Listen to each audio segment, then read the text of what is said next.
Hello, everybody, and welcome to another episode of the DM Journal. I'm Jack from JOC Tabletop, and this week I have another little topic that I thought might be worth discussing. I figured it'd be quite interesting. But first, I figured I'd give a little bit of an update on the stuff that we have been working on. At the moment, the archive the art is nearly done. So we will most likely, now I wouldn't say this is a certainty, not by any stretch, but I'm hoping that we can get it out just after Christmas, maybe at the start of January, around my birthday, actually. Sort of at the start of January. It depends really how long it takes, because Katie has done almost all the interior art, and it looks really, really good, but she's not actually started on the cover yet, so we'll see how long the cover takes and what really happens with that, I suppose. But it is going very well. Very soon I will be putting out sort of test read requests for people to give it a read. I'll be sending them out to basically as many people as I can,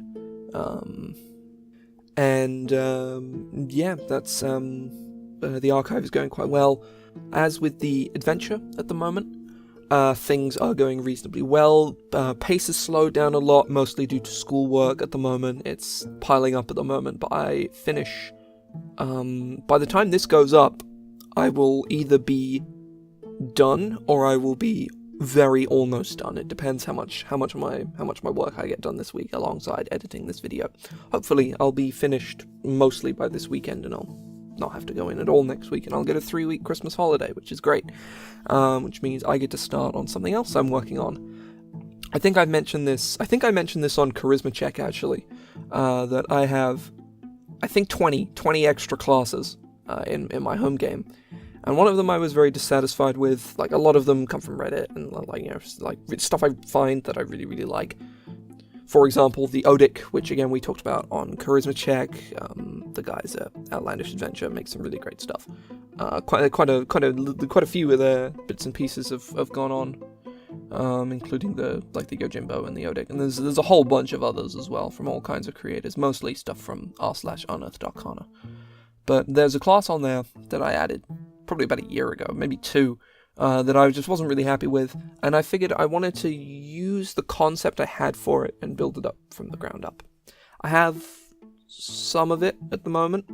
It's a little complex, but I think it could be very interesting, both from a thematic standpoint and just as a class to play. Could be really, really fun. So I'm not sure. But I am going to be working on that over the Christmas holidays. I don't know when it's going to be released, but there's not going to be any art in it, most likely. So it will, I'll most likely just put it out on the DM's Guild and direct you guys to it. Post it on Unearthed.arcana, that sort of thing, because it should be very interesting. I have more news on it at some point in the future. But onto the actual topic of this video. I figured today I wanted to talk about organizations and factions, because I personally really, really love them, and I think they can create really interesting dynamic conflict in your games. Having 2 organizations within a place vying for control is interesting, and especially secret organizations that the players want to know more about. That especially I'm a big fan of, and I have quite a few of them in my world. And I'm going to go back to something that Colville said again, because I do this a lot.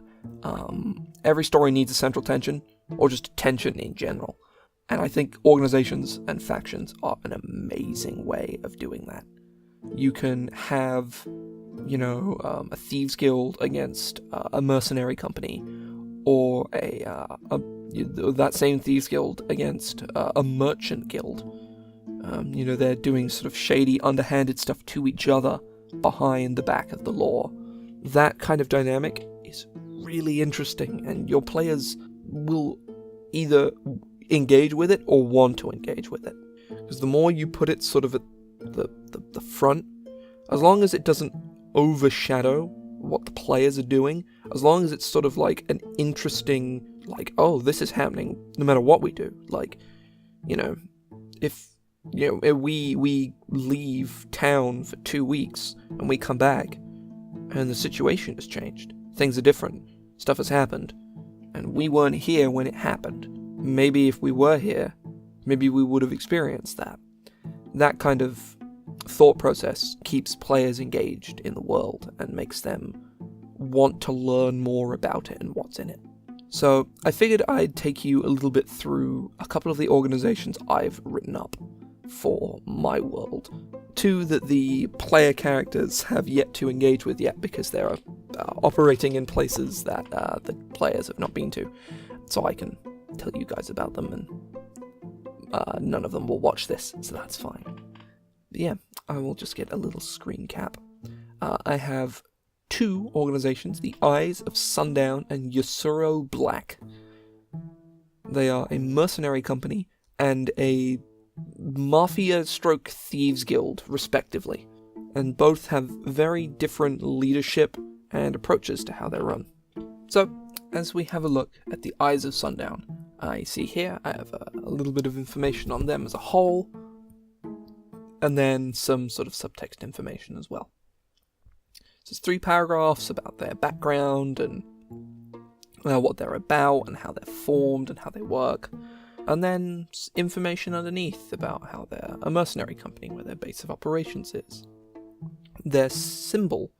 But recently I've gotten pretty good with Adobe Illustrator, so sooner or later I'm going to be making actual physical symbols that I can show to players as opposed to just describing them. It lists their leader, for in this instance it's Megan Solara. It lists their goals, make money, spread the influence of the Sundown, seems like a pretty reasonable goal. Beliefs, criminals can find far better work with the Sundown. Nobles will pay a lot to keep their asses safe, which is true, they did. You just have to look at medieval Japan for that. And then their conflict with the Flaxen Order, and their, the leader of the Flaxen Order, Henrique of Joron, hates the Sundown. And this kind of structuring, I feel, especially the goals, beliefs, and conflict, really just outlines the organization as a whole. It's all well and good, you've got those 3 big old paragraphs at the top. Those are good, but realistically, you need to start with that bottom bit. That bottom bit about what they are, where they're from, what their symbol is, who their leader is, what they want to do, what they believe in, and who or what they are in conflict with.